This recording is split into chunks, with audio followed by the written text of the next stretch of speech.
अब क्या बताते हैं कि ये दम टूटे पिंडा फूटे, हो लेखा दरगाह माही, उस दरगाह में मार पड़ेगी, जम पकड़ेंगे बाही। फिर कहते हैं मृत्यु के उपरांत कुल परिवार तेरा सकल कबीला, यानी अपने कुल के लोग, मसलत एक ठहराई, एक राय हो जाती है सबकी। क्या राय होती है? उठाओ उठाओ, जल्दी करो, ले चलो, फूको इसने, ना तो 2 दिन रख लें तो इसमें कीड़े चल पड़े। कुल परिवार तेरा सकल कबीला, मसलत एक ठहराई, बांध पिंजड़ी आग धर लिया, फिर मरगट को ले जाई। अग्नि लगा दिया जद लंबा फूक दिया उस ठाही। और कहते हैं पुराण उठा फिर पंडित आए, पाछे गरुड़ पढ़ाई। अब वो शरीर भी फूक दिया, खत्म कर दिया, जीव चला गया जहां उसने जाना था। वो अपने कर्मों के अकाउंट कराने के लिए लाइन में खड़ा है, और पीछे नो के गुरु जी आगे पुराण उठा के नो कहता है गुरुड़ का पुराण कराओ, गुरुड़ पुराण का पाठ कराओ, किस लिए? उसकी गति हो जाएगी। कबीर परमात्मा कहा करते थे कि गुरुड़ पुराण का पाठ अब कराने से उसकी गति नहीं हो सकती, क्योंकि सदग्रंथों में वो ज्ञान है कि मनुष्य जीवन प्राप्त करके कौन से कर्म करने चाहिए और कौन से ना करने चाहिए। अब वो तो गजानंद की सीरीज में खड़ा है, और यहाँ गरुड़ पुराण पढ़ने लग रहे तुम। ये गरुड़ पुराण पहले पढ़ाना चाहिए था उसने, ताकि बुरे कर्मों से बचता, अच्छे कर्म करता। इस पुराण में ई पढ़ाओ हो, एक आदमी को ऐसा था, उसने ऐसे कर्म करता था, उसकी आंख फूट गई। एक व्यक्ति ऐसे पाप करता था, उसके एक हाथ कट गया। एक ऐसे पाप करता था, उसका बेटा मर गया। परमात्मा कहते हैं ये पहले पढ़ाना था उसको, ये मरे पाछे पढ़ाए जाओ, वो तो लिया जो होना था उसका। अब आगे क्या बताते हैं? नर से तीतू पशुआ की जय गद्दा बैल बनाई, ये 56 भोग कहाँ मन भोरे, कि तो कुर्डी चरने जाई। होय होय, अनमोल जीवन नाश कर दिया। अब क्या दुर्गति प्रारंभ होगी आपकी कि मनुष्य से तू फिर गधा और बैल बनेगा, और ये 56 भोग कहाँ मन भोरे। ये सुंदर आहार आप देखना, जब प्यास लगती है जल पी लेते हो, भूख लगती है खाना खा लेते हो, कभी हलवा खीर पूरी सारी सुविधा उपलब्ध है आपको। और एक भक्ति ना करने से, जो इसका मूल उद्देश्य था मनुष्य जीवन का, उसके बाद बताते हैं नर से तीतू पशुआ की जय गद्दा बैल बनाई, ये 56 भोग कहाँ मन भोरेगी, तो कुर्डी चरने जाई। पुणात्मा, जिस दिन आपका ये परमात्मा की वाणी खटकन लग जाएंगी कलेजे में, उस दिन समझ लेना आप भगत बन गए।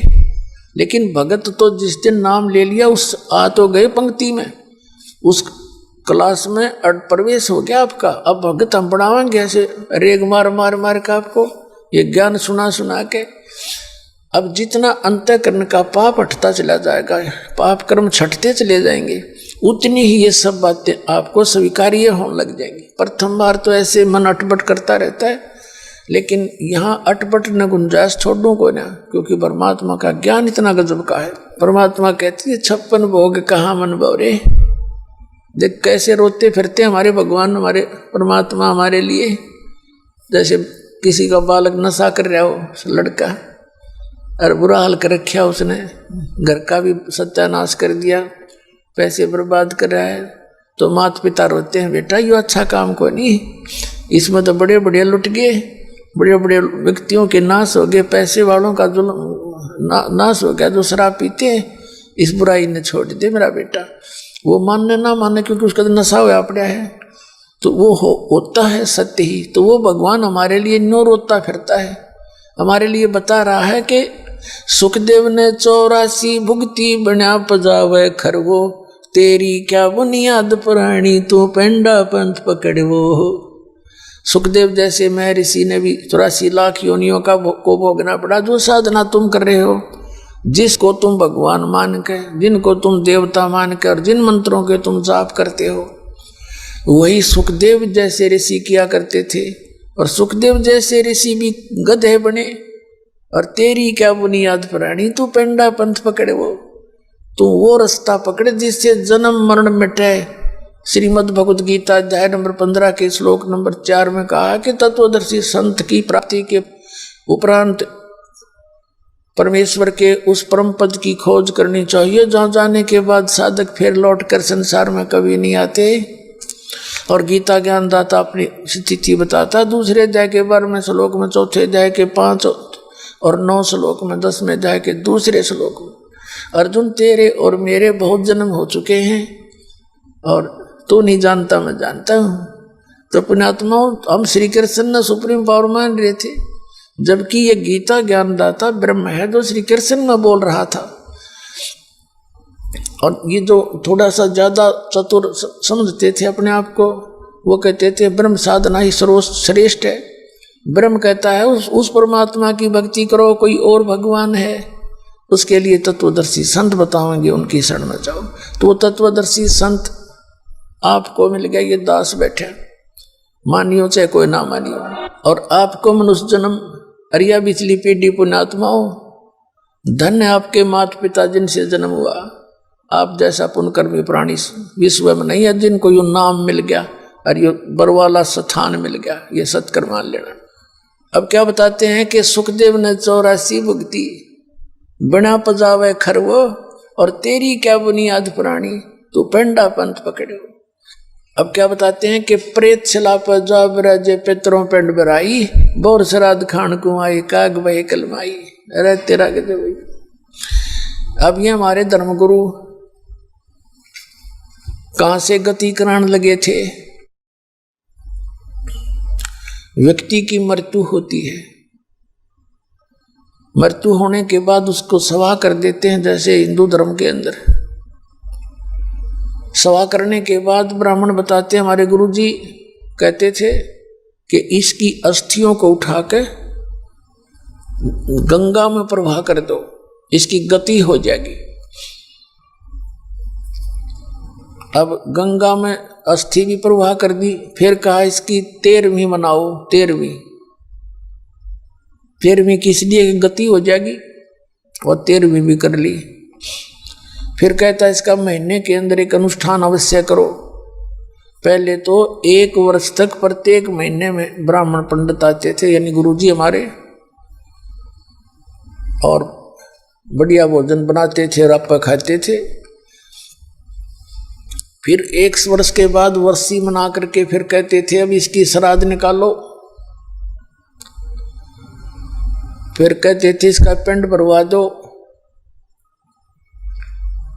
यानी सारी क्रियाएं कराते थे। किस लिए कराते थे? कि गति हो जाएगी। गति तो ही नहीं, वह दुर्गति करा के छोड़ दी। कैसे? परमात्मा कहते थे रे भोली सी दुनिया गुरु बिन कैसे है सरिया, रे भोली सी दुनिया सत्य गुरु बिन कैसे सरिया।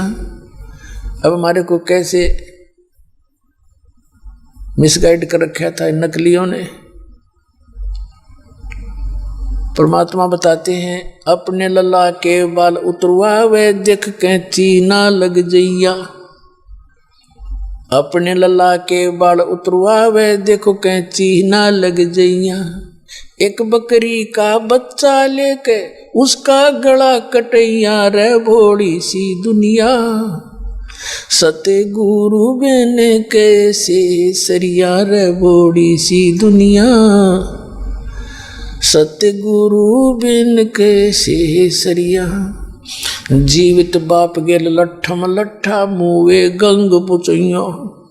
जीवित बाप गेल लट्ठम लट्ठा मुवे गंग पुचैया। जब आवे आसोज का महीना वो कौआ बाप बनैया, रे भोली सी दुनिया गुरु बिन कैसे सरिया, रे भोली सी दुनिया गुरु बिन कैसे सरिया।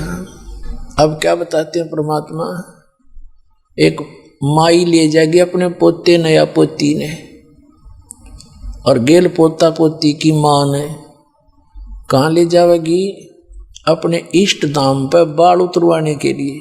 प्रथम बाल अपने इष्ट धाम पर यानी माता के वहां चढ़ावेंगे। जैसा मिसगाइड कर रखा है, तो वहां जाके बुढ़िया नाई बैठा होता है वहां पर, बाहर अगर कोई 5 रुपये में बाल कटते होंगे ना, 10 रुपये तो वैसे लेगा, क्यों और कोई विकल्प नहीं, वहां कटवाने पड़े उस पर लेकर। तो बुढ़िया केक करेगी, जब वो उठाओगा ना कैंची के, उसने जल्दी हो है गणा की काटनी हो है, तो बुढ़िया कहेगी रे नाई के बेटा भाई धीरे धीरे देख दे मेरे बेटे, मेरी पोते का या पोती का कच्चा सिर से, इसका कच्चा सिर कैंची ना लग जाए, ध्यान से देख ध्यान से। और कहते हैं अपने लला के बाल उतरवावे, देख कैंची ना लग जाइया। अरे एक बकरी का बच्चा लेके उसका गला कटैया, और माता का बैठ कर बोला बकरे का भोग लगाओ। अपना बच्चा तो इतना प्यारा, कैंची का भी डर, अरे एक बकरी का बच्चा उसका गला कटवा दिया, क्या इससे तेरे बच्चे की सुरक्षा होगी? दूनी पाप के भागी होगे। तो अब वो बाल वहां उतरवा दिए, बुढ़िया ने वो बाल लिए और मंदिर में पहुंची। जाके मंदिर में इतने बाल 4 बूंदी के दाने रूप पर थोड़ा सा पानी घेर के बात आएगी, और वो पुजारी उन बाला ने ठा के कट्टे में ठोक दे, और सांझ ने कुरडियां पे फेंक दे रात ने, और कौन सा बैंक में जमा करा होगा उनको, कुरडियां फेंकनी उसने बाहर अड़ंगे में। तो परमात्मा कहते तुम इन बाला नाड़े फेंक दियो, कितने चिंता करने की जरूरत नहीं धक्के खान की, कितने कटाओ और कितने फेंको, इस नाम लेने के बाद कोई चिंता नहीं। फिर क्या बताते हैं कि जीवित बाप के लट्ठम लट्ठा है, जिंदा अपने जीवित पिता की तो कदर नहीं, और मरे पाछे गंग पहुंचाइया, गंगा में अस्थि पहुंचाने जाओ। और फिर जब आवे आसौज का महीना, कौआ बाप बनैया रे भोली सी दुनिया। परमात्मा कहते हैं कि कहाँ से स्टार्ट किया था गति कराना, अस्थि उठवाओ गंगा में डालो, 13वीं करो गति होगी। महीने पहले तो बहुत बड़ा झंझट था, 1 साल तक पीछा नहीं छोड़ा करते। फिर श्राद्ध निकालो, पिंड भरवा दो, मुक्ति होगी। और फिर श्राद्ध निकालो। आसौज के महीने में 16 दिन सेलेक्ट कर रखे इन पाखंडिया ने, अमाउस से लेकर पनवासी तक 16 दिन नोट कर रखे। अमावस्या, एकम, द्वितीय, तृतीय, ऐसे। तो जिस दिन इन 16 दिनों में सारे आ जाते हैं, एकम, चौथ, ग्यास, द्वादश सारी, तो जिस दिन जिस तिथि को पिता या पुत्र या माता मरी होती है, मृत्यु होती है, उसको 8म न मरी है, तो 8म के दिन इन 16 दिनों में से वो श्राद्ध निकाले जाते हैं। गुरु जी आते हैं, वो पहले भोजन बनाता है। सबसे पहले भोजन बना करके खीर हलवा जो भी, सबसे पहले न्यू कहेंगे ऊपर रख दो छत पे, और कौवा भोग लगा गया तो न्यू सोच ले तेरे पिताजी को मिल गया। अब परमात्मा कहते हैं श्राद्ध में जब कौवा भोग ना लाड़ पावे तो न्यू कहे तेरे पिताजी को भोग नहीं लगा, और कौवे ने भोग खा लिया तो न्यू सोच लो तुम्हारे पिताजी हो सकता कौवे बन गए हो। कल के चोरो, कहाँ से शुरू किया था वो कौवा बना के छोड़ दिया, गति कराने लगे थे, दुरुक्ति करवा दी। कबीर साहब कहते हैं जीवित बाप के लट्ठम लट्ठा मुँहे गंग पहुँचैया, और जब आवे आसुज का महीना वो कौआ बाप बनैया, और कौआ बाप बना दिया, भोग ला लिया कौवे ने। फिर क्या बताते हैं कि काचा पाका भोजन बना के माता धोकने गईया, उस माता ऊपर कुत्ता मुत्ते वो क्यों ना मर गईया रे बोली सी दुनिया। हमने देखा करते, हमारी दादी जी थी, हमारी माताओं को कहती कि भोजन जल्दी से वो बना दो माता का, वो थोड़ी देरी कर जाती है, जल्दी बना दो ना, बट उन्हें पता था काचा पाका की साय बन जाए तो कुत्ता ने खाना ही है। अब माता धोकने जाते हैं, एक मंडी ही बना रखी होती है, अपने गांव में बना लेते हैं, अपने खेतों में बना लेते हैं, आसपास के गांव में कोई वेल नोन वहाँ भी चले जाते हैं। तो वहाँ क्या करते हैं, जो भी खान पीन के पूड़े पाड़े बना के ले जाती हैं। अब उस माता के पूड़े चढ़ा दिए, रख दिए। वो भोग लगवाने वाला तो नीचे भी ना उतरे, इतने 5-4 कुत्ते चढ़ के वो माता के सारे तो भोग न खावर चलते समय उसके सिर पर मुझ काम है। अब परमात्मा कहते हैं तुम किस लिए पूजते हो? परमात्मा कबीर साहब कहा करते आप पे लिपे आप पे पोते, आप पे बनाई ओई, हर इस पे बुढ़िया पोते मांगे, देख अकल कहाँ से खोई। एक वही माता की पूजते देखे हमने, आप पे लिप पोत के गुड़िया ही औरत की चित्र सा बना लेती और उसका आगे जोत ला के माई नो गिरा करती, हे माता मेरे दूध पूत में खैर रखिए। बताइए खैर रखेगी तेरा भैया। कबीर साहब कहते हैं पीपल पूजे जाटी पूजे और सिर तुलसा के हो, और दूध पूत में खैर रखिए नो पूजू हूं तो। परमात्मा कहते हैं पीपल पूजे और जाटी पूजे और सिर तुलसा के हो, तुलसी ने पूजे, हरि नन्नो के हमारे दूध पूत में खैर रखियो। दत्ता है कोई बुद्धि छोड़ रखी थी हमारे अंदर। सतगुरु आए दया करी ऐसे दीन दयाले, बंदी छोड़ वृत्तास का जठ रगनी प्रतपाले। सतगुरु आए दया करी, उन्हें दया करी हम जीवों पर, ऐसे दीन दयाल ऐसा अमृत ज्ञान दे के चले गए। थोड़े से काम में संपूर्ण काम होता चलेगा, सारे डंगे हट गए। भूत बनाना पत्थर बनाने हम सीधे सतलोक जाएंगे। अब क्या बताते हैं, जय सतगुरु की संगत करते तेरे सकल कर्म कट जाई। सकल, ना भूत बनना, ना पितर बनना, ना गधे कुत्ते बनना, ना प्रेत सला पे जाना। जय सतगुरु की संगत करते यानी सतगुरु की शरण आकर के उसके अनुसार साधना करते तेरे सकल कर्म कट जाई। अमरपुरी पर आसन होते, अमरपुरी उस शाश्वत स्थान। गीता जी अध्याय नंबर 18 के श्लोक नंबर 62 में कहा कि अर्जुन तू सर्वभाव से उस परमेश्वर की शरण में जा, उस परमेश्वर की कृपा से ही तू परम शांति को और सनातन परम धाम को, शाश्वत स्थान को प्राप्त होगा, जहां जाने के बाद साधक फिर लौटकर कभी संसार में नहीं आते। वो अमर लोक है, वो सत्य लोक है।